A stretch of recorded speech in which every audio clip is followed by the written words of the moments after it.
Ya mitandao yetu ya kijamii ambapo tunafahamika kama @Undugu.tv Kenya.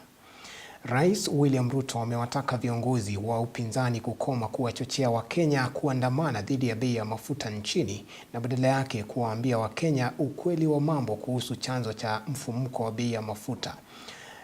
Akizungumza alipohudhuria ibada ya Jumapili katika kanisa la AGC eneo la Karen, kaunti ya Nairobi, Rais Ruto ameelezea sababu za bei ya mafuta nchini kuwa ya juu zaidi ya mataifa jirani, akisisitiza kuwa Kenya ni taifa ambalo limepiga hatua kimaendeleo tofauti na mataifa yanayoizingira. Carol Christopher anatufungulia taarifa zetu leo hii. Huku maswali yanapoendelea kuibuliwa kuhusu sababu za bei ya mafuta nchini kuongezeka kwa kiwango cha juu kushinda mataifa jirani, Rais William Ruto sasa amejitokeza na kutoa sababu hizo. Akizungumza alipohudhuria ibada ya Jumapili katika kanisa la AGC mtaani Karen, kaunti ya Nairobi, Rais amesema kuwa Kenya imepiga hatua kimaendeleo na mafuta haiwezi kuuzwa kwa bei sawa na mataifa ambayo yamesalia nyuma kimaendeleo. Middle income countries like Kenya possibly have higher prices than Kenya or the same. That's number one. Number two, our fuel supports transport infrastructure.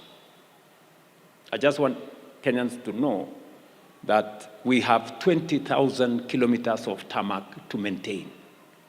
And we have 6,000 kilometers of tarmac under construction.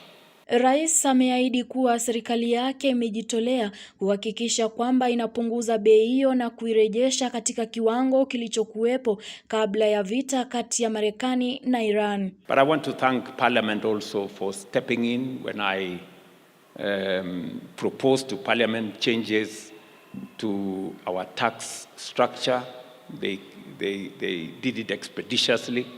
In fact, the passage of the law was done in 1 hour and 20 minutes. And I have seen in the news people saying IMF and the World Bank do not agree with us.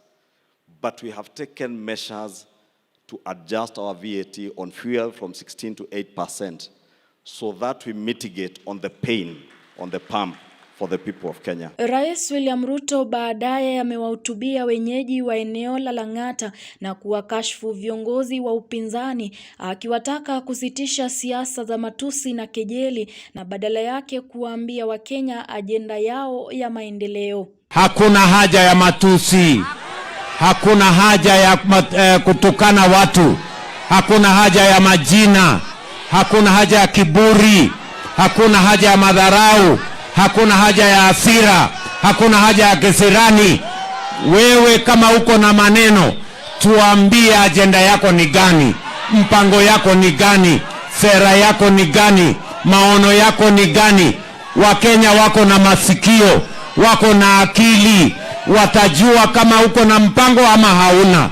Rais Ruto ameorodhesha miradi ya maendeleo ambayo serikali yake kwa ushirikiano na serikali ya kaunti ya Nairobi inapania kutekeleza ili kubadili mwonekano wa jiji la Nairobi. Gavana na wabunge ya kwamba hii Nairobi lazima tusafishe. Ile vitita mingi na vifurushi mingi ya takataka hii Nairobi. Wiki iliyopita tulikuwa na matrucks 40.